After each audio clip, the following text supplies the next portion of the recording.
I have to say about that. I just think he's fantastic. He just needs to stay in the office. He's a good filmmaker. There's no denying that. But, what was your question, Alex? Oh, yeah. Well, this is very off topic, but I thought it might get something going. Mm-hmm. What do you think the world's going to look like in like 20 years? I'm just kind of curious because you generally have a pretty good mind as far as thinking outside the box. I'm glad you asked that, actually. So I think a lot about at least the 2020 election. And, you know, Donald Trump could very well be a 2-term president, but then I think about, like, what's going to happen after this? You know, like, what's going to happen after Donald Trump? Who's going to run in that party and who's going to be in the opposing party? And it's also just kind of like in my head, like, are we going to keep doing this? You know? And it seems like this emotionally charged, polarizing, week-to-week type like deal where we're all just kind of butting heads with one another. Nothing's getting solved. Everybody's being emotional. Everybody's fighting and quarreling with one another. There was a survey that was taken last year, and who knows what it looks like now.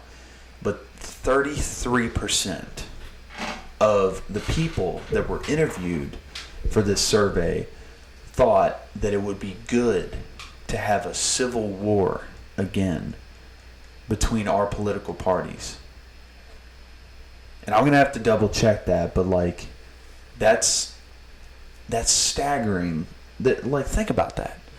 Like, out of 100 million people, if 100 million people took that survey, 33 million was like, seems like we should have a civil war about this. That's terrible. I think to myself, with like the whole thing, like with Donald Trump in 2020, with our presidency, the way technology is progressing, the way society is moving, the way things are changing, you can't say half the things that you used to be able to say anymore. I think just the way that our country is and the reality that we live in now will change in 20 years. Yeah. I think it's going to be a different world for your son. Yeah.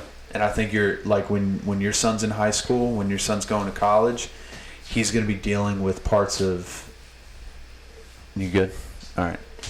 He's going to be dealing with developments in society that you might not know anything about. To be honest. Yeah.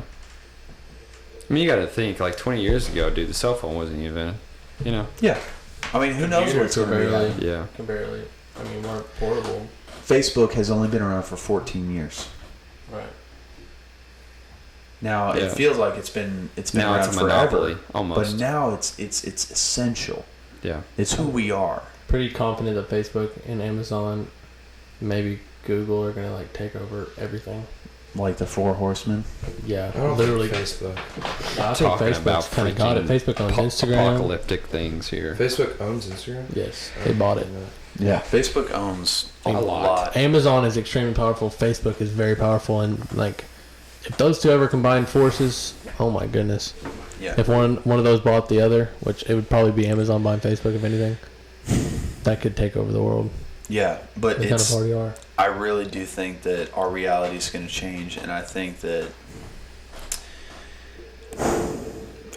it's just going to look different. I really think that we're going to be walking and talking different. Think about this. One thing I've always thought about is like, what's left for Facebook? You know, really. The next thing that's left is like, have you ever thought about this? Like, dude, Facebook could come after your market where you're at, where you work right now, like AT&T cellular service. Like, what's the one thing that constantly keeps people connected? It's not Facebook, it's cell phones. Yeah, it's cell phones. And so what if Facebook got into the cell business and said every time you sign into your account, doesn't matter what type of cellular service it is, you're going to get a cellular provider through Facebook. They already have that through WhatsApp. They already have that through the Messenger. Like, that's the next thing for them, really. You know, think about Apple too. Apple's kind of tapping into that a little bit. Well, I'll tell you this right now. A lot of the things that we deal with at AT&T are relying less and less and less on satellite service and more on internet service. Yeah. Internet is more accessible than it has ever been Cheaper, today. It's easier. Yeah, and everything is happening through the internet. Yeah. Like, cell phone service could happen through the internet. Yeah. So Easy. easily. You can already make phone calls to the internet. Snapchat, you make phone calls on. Wi-Fi is everywhere. FaceTime. Yeah. Yeah. It's just we're integrating and we are accelerating at a rate that we can't even check ourselves. Yeah. We can't even hit the brakes and take a look at ourselves and say hold on, are we even going in the right direction? Yeah. Like, are we making the checks and balances that we need to? Yeah. Is this healthy for us? Yeah. Nobody's asking that question. Everybody is just trying to solve the problem of what is going to create the most dopamine in the next situation and what's going to make things easier. So let's think about this for a second. 20 years from now, that was the initial question. Mm-hmm. Right. 20 years from now, you're going to have a generation who has never, ever known anything but a smartphone. I don't think that really anybody in this room besides myself really remembers a day. I had a razor. I mean, oh, you did? Oh, yeah. Remembers a day before actual cell phone service. Until I was 16. You know, Yeah. so but think about this, you're going to have a generation that is brought up on addiction to dopamine, addiction to social media, addiction to pornography. I'm just going to say it. And then addiction to not only just everyday life, but just the simple fact of you've always got to have to be connected, like the fear of missing out. Yeah. And so what is that going to do psychologically to the next generation? They won't be able to sit still. Oh, no, for one thing. No, they won't.